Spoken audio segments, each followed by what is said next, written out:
Diasco Foot, le miroir du football de la diaspora congolaise.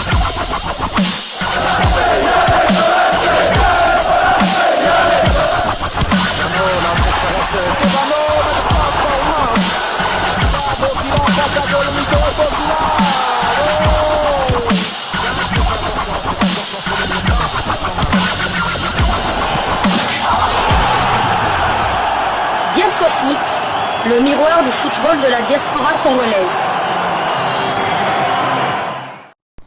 Vous êtes sur Diasco Foot, le miroir du football de la diaspora congolaise. Diasco Foot vous dit bonjour, tout le plaisir est pour nous de vous retrouver, mais surtout de savoir que vous êtes nombreux en train de suivre votre chaîne YouTube dédiée uniquement aux footballeurs de la diaspora congolaise. C'est l'heure de partager avec vous quelques news que nous avons pu récolter pour vous, des news concernant certains de nos internationaux ou des binationaux qui se sont illustrés dans leurs clubs respectifs, et cela dans le cadre de cette troisième livraison sportive de ce dimanche 8 décembre 2024, une livraison que nous débutons par la Belgique. Le Standard de Liège a concédé le partage, un but partout face à OH Louvain hier samedi lors de la 17e journée du championnat. Dominateurs, les Rouges ont logiquement pris les devants dans cette rencontre grâce à un but de Zekiri en fin de première période. Mais comme à Charleroi le week-end dernier, les Liégeois ont vu leur adversaire revenir au score dans le temps additionnel. Le Standard débutait la rencontre de manière conquérante. Après 9 minutes, un centre d'Iltai Kamara trouvait la tête de Denise Eker Ayensa. Mais Tobé Leysens sortait une grosse parade. Sur le deuxième ballon, Isaac Price passait à côté. Les Rouges touchaient 2 fois le montant en fin de mi-temps. D'abord sur une tête d'Aïd Zekiri à la 38e, puis une autre de Léandre Kwavita à la 43e. Le danger se rapprochait pour les Louvanistes et Zekiri sur un service de Kamara trouvait finalement l'ouverture dans la dernière minute du temps réglementaire, 45-1-0. En seconde période, Isaac Price forçait Leysens à la détente à la 59e. Brouillon dans le dernier geste ou dans la dernière passe, le Standard ne parvenait pas à creuser le trou et s'exposant à un possible retour de Louvain. À l'heure de jeu, les Louvanistes amenaient le danger dans le rectangle liégeois, mais sans être concret. À la 66e jusqu'aux arrêts de jeu. À la 90e plus 4, les visiteurs parvenaient à recoller au score, profitant d'une mauvaise gestion défensive des Liégeois. Frédéric Rica, seul dans le rectangle, fusillait Mathieu et Polo. Score final, un but partout. Le Standard se créait une dernière occasion, mais Price voyait sa frappe heurter le poteau.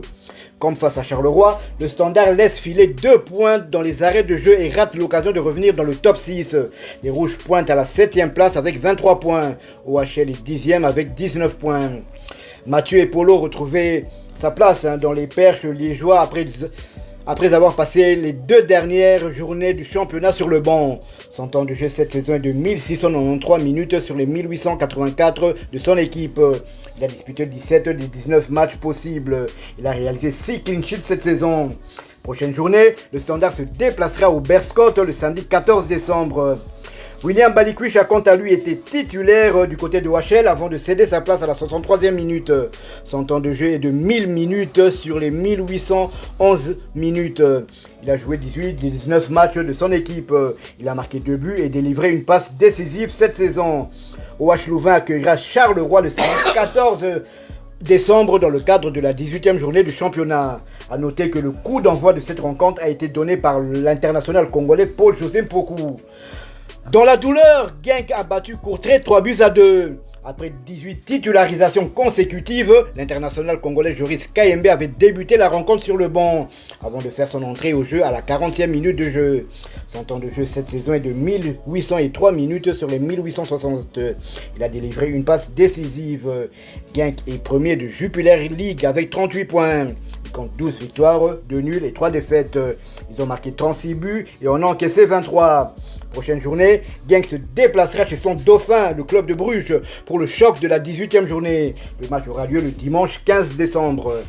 D'un royaume à un autre, nous quittons la Belgique pour l'Angleterre. En Angleterre où l'on jouait la 15e journée de Premier League, championnat anglais de première division. Nouveau but de l'international congolais Yohan Wissa à domicile et Brentford l'emporte aux dépens de Newcastle. Match à domicile qui se ressemble pour notre Wissa national. Fidèle à ses bonnes habitudes de ces derniers jours, l'international congolais a inscrit un nouveau but hier samedi 7 décembre 2024 lors du succès de son équipe Brentford face à Newcastle en Premier League.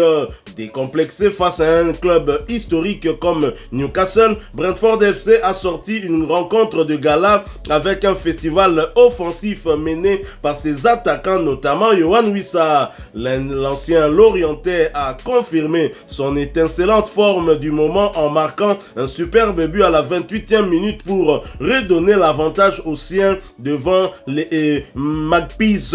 Score en ce moment-là était de 2-1. C'est la 9e réalisation de Yohan Wissa en Première Ligue. Une pure merveille. Les Congolais d'une frappe enroulée trouvaient la lucarne opposée du gardien adverse. Yohan Wissa et ses coéquipiers ont donc logiquement pris le dessus sur Newcastle dans un match qui s'est soldé sur le score de 4-2. L'international congolais était bien évidemment titulaire, mais il a été remplacé à la 87e minute. À noter qu'il s'agissait de sa 6e titularisation consécutive qui porte son temps de jeu à 980 minutes sur les 1738 minutes possibles.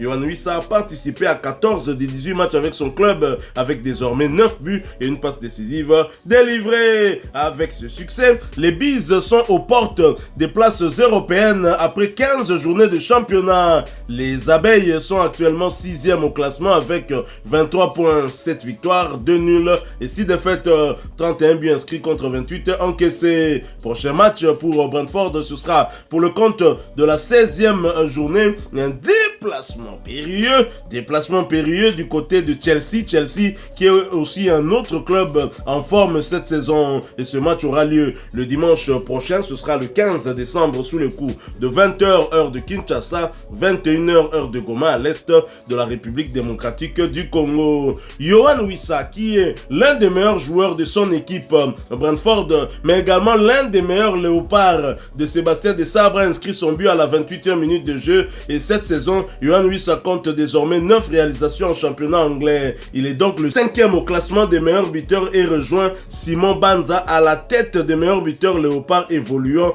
en Europe. Yohan Wissa, Lokolepeli Moto. Nous restons toujours en Angleterre, mais nous quittons la Première Ligue pour la Championship, deuxième division anglaise, où l'on jouait la 19e journée. Pelly Ruddock Mpandu et Luton Town contraint au partage à la maison face à Swansea. Le match s'est soldé sur le score d'un but partout. Pelly Ruddock Mpandu était bien sur la feuille du match, mais est resté malheureusement sur le banc, et cela pour sa 3e fois consécutive, voyant son temps de jeu porté à 141 minutes sur les 1938 minutes possibles. Il a participé à 6 des 20 matchs avec son club. Après ce nul, Luton est 18e de Championship avec 19 points. 5 victoires, 4 nuls et 10 défaites, 21 buts inscrits contre 34 encaissés. Prochain match, ce sera pour le compte de la 20e journée, la réception de Stoke City, le mardi 10 décembre 2024, sous le coup de 20h45 heure de Kinshasa, 21h45 heure de Bukavu, à l'est de la République démocratique du Congo. Nous restons en Grande-Bretagne, mais nous quittons l'Angleterre pour l'Écosse. En Écosse, on jouait la 16e journée de la Scottish Premiership, championnat écossais de première division. Sans surprise, Rocky Bushiri et Hibernian sombrent à Glasgow face au Celtic sur le score sans appel de 3-0. Titulaire, comme c'est le cas depuis un certain temps, Rocky Bushiri a disputé l'intégralité de cette rencontre, et cela pour sa 4e fois consécutive. Son temps de jeu passe donc à 734 minutes sur les 1971 minutes possibles. Bushiri a participé à 10 des 21 matchs avec son club, avec à la clé un but inscrit. Après ce lot revers, Hibernian est bien évidemment dernier du championnat avec seulement 2 victoires, 6 nuls et 8 défaites, 18 buts inscrits contre 28 encaissés. les prochains matchs, ce sera pour le compte de la 17e journée et la réception de Ross County. Ce match est prévu pour le samedi 14 décembre 2024 sous le coup de 16h heure de Kinshasa, 17h heure de Saké à l'est de la République démocratique du Congo. Il reste plus que 2 victimes à Yohan Wissa. Brighton et Manchester United. À domicile. Il a marqué contre 17 des 19 équipes de Première Ligue. C'est tout à fait exceptionnel. Waouh! Il ne lui reste plus que Brighton et Manchester United. Là, pour boucler la boucle, c'est exceptionnel en sachant que il en est, je pense, à sa 3e saison en Première Ligue. Donc, il réalise vraiment une saison merveilleuse à lui et son club. S'il pouvait aussi être aussi constant aussi à l'extérieur, je pense que Brentford aurait pu jouer le titre parce qu'à domicile, ils sont pratiquement toujours imbattables. Et intraitable, a marqué lors de tous les matchs à domicile cette saison. Encore une autre stat qui en dit long sur son état de forme cette saison. Il est plus qu'à 3 buts, 3 buts de son record de 12 buts de la saison passée. Et moi, personnellement, j'espère qu'il sera épargné des blessures et qu'il atteigne la barre des 20 points, 20 buts cette saison. Vous avez dit qu'il a marqué contre... il reste quel club? Vous avez dit Brighton et Manchester United. Et Manchester United. Il a marqué contre City. Il a marqué contre City. Il avait marqué il menait même 1-0, je me souviens de... Tout à fait. C'est le match où il a été blessé, je pense, par un joueur de City. Il a marqué contre City. Le coéquipier de Luka Modric. Tout à fait. Il a marqué contre City, Liverpool, Chelsea... Tottenham, toutes les grandes équipes, il ne nous reste plus que Manchester United et Brighton. Parce que là, c'était un peu son problème, c'est que parmi les top clubs, il n'avait pas marqué contre les Mancuniens. City, tout comme United. Et là, déjà, c'était même le but le plus rapide, je pense. Le but le plus rapide. Il reste plus que United. En sachant qu'il a marqué 7 des 9 buts de cette saison à domicile, 2 à l'extérieur. Et quel extérieur chez Guardiola. Est-ce qu'un tel joueur peut être complexé devant le Sénégal? Non. Et en tout cas, on va en revenir, mais en tout cas, la balle est dans le camp de Noko Seba. On peut plus se cacher, on ne peut plus fermer les yeux. Il faut mettre Yohan Wissa dans les bonnes dispositions. Ce qu'il est en train de réaliser dans le meilleur championnat du monde mérite le respect. Donc il faut jouer en fonction de Yohan Wissa, c'est clair. Il faut que notre équipe, notre animation offensive tourne autour de Yohan Wissa. Théo Kassonité, c'est le meilleur Congolais actuellement. Il l'a prouvé même dans la tanière, puisque lors de la dernière CAN, c'était lui le meilleur buteur de la République démocratique du Congo.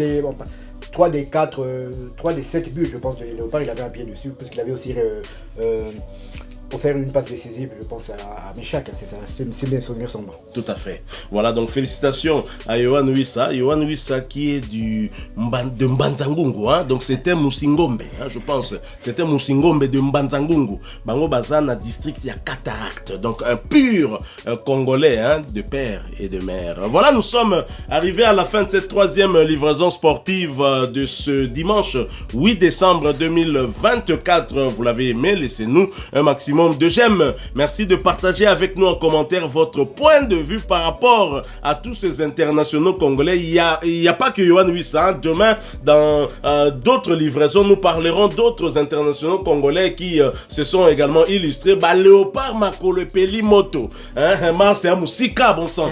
Moment où Makolo n'a pas Pelimoto, fallait qu'à tous en match. Siko Tobe Tango Kakapo. Masouane a Moussika au Monaboye. Et Motongo Nango Kolemba. Vous êtes nouveau sur cette chaîne Diasco Foot, sachez que nous sommes le miroir du football de la diaspora congolaise. Abonnez-vous, n'oubliez pas d'activer la petite cloche de notification histoire de ne plus rien manquer des prochains sujets que nous allons vous proposer. Encore une fois, merci à vous, avec espoir de vous retrouver bientôt dans un autre sujet d'actualité. Mais en attendant, portez-vous bien et Diasco Foot vous dit au revoir.